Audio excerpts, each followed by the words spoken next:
Right, I'm back, guys, to Fog Entertainment, and we're here to review Season 3 of Prison Break. Obviously, a much shorter season than we were used to with Prison Break.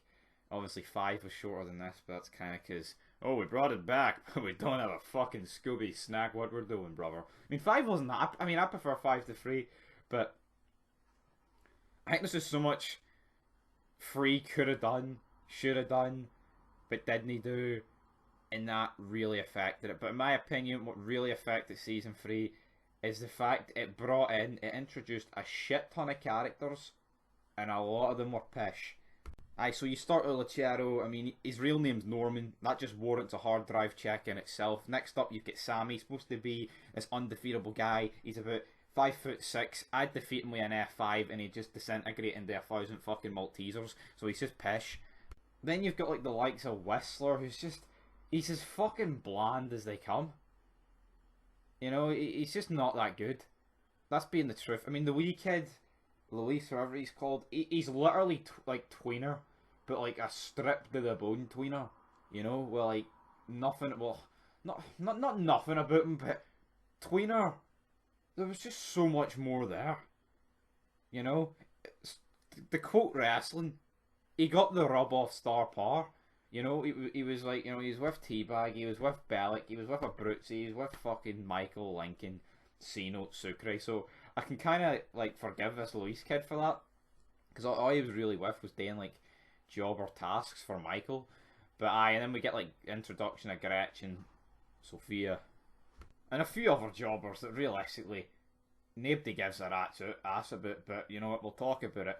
But aye, this season it's just it kicks off. I think the premise of like Teabag, Bellic, Mahone, and Michael being in the same jail is fucking epic, because all three of them hate Michael, all of them hate Teabag, all of them hate Bellic, and all of them don't really like Mahone because like Mahone was chasing them obviously and shit, and Bellic, well, he kind of screwed Bellic over and stuff like that.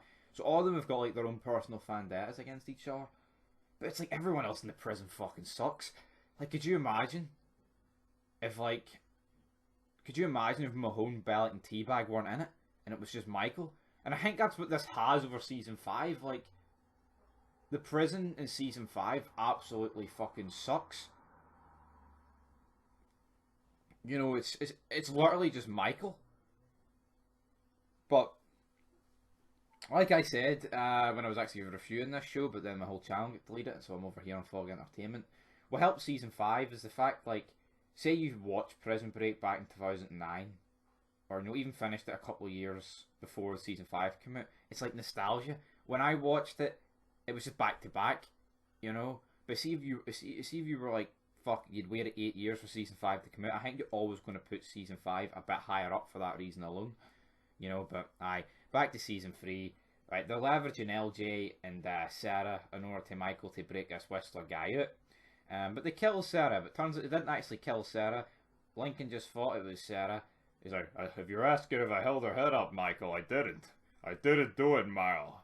Alright, big man, they need to fucking greet about it. You didn't hold her fucking decapitated head off like you're, I don't know, Predator or something, but alright. But I mean, it's a pretty big botch to make. Like, it's your brother's soon-to-be wife, and you didn't even, you know, like, I get it. I mean, no one wants to lift a decapitated head. I get that, but you gotta make sure, me, Gene.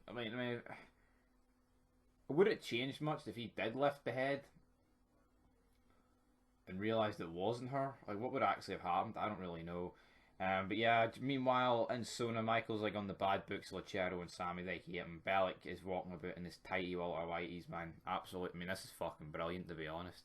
You know, you've got Teabag working his way up the ladder, becoming Luchero's, or close to becoming Luchero's right hand man. But yeah, a few escape things fail. The one where him and Whistler try to get out the window, then have to get back up because the sun came down. Then Michael's put in the box after all these failed escapes, and the guy wants to get to the bottom of this after the helicopter stuff and all. And then he basically pins it all on Whistler and Gretchen. Well, Gretchen more. She gets called in. She's like, "This is not your first time being waterboarded, my friend." Guy sounds like fucking Ed for Ed, Ed and Eddie. But then he gets killed by Gretchen.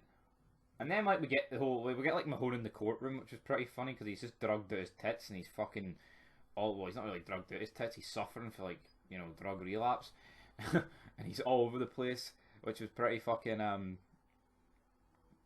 funny. And I mean it was sad in a way, but it was pretty funny. But yeah, then we get like the proper escape because before this, though, Sammy and his entire crew get wiped out after he took over, gets crushed. They escape. Well, Teabag, Bellic, and Lucero escape, but that was all part of Michael's plan. Let them go first, get caught, and then they go after the guards think nobody else is missing. Then essentially we get Michael, Luis, Whistler, and Mahone. Those four escape. They meet up with Lincoln. They manage to get to the boy. Lincoln saves them. Then we get the finale. They do the trade-off. It's kind of a weak finale, I think of it like. And Sophia decides to just stay with Lincoln and all. She gets shot as well. But yeah, like Whistler just goes with Gretchen.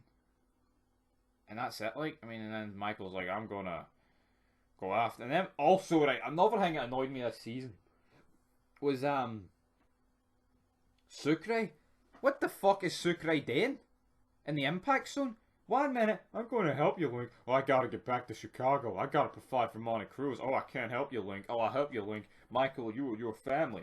You'd do the same for me. I mean, mate, make your fucking mind up. It was like 4 times an episode the guy was just switching. You know, it's like, Jesus Christ, what's going on? Yeah, like this season, like there's basically practically no fucking big deaths. I mean, Sucre ends up getting put in the sauna. Teabag looks like he's leading it, but season 4, him, Bellic, and Sucre all get out.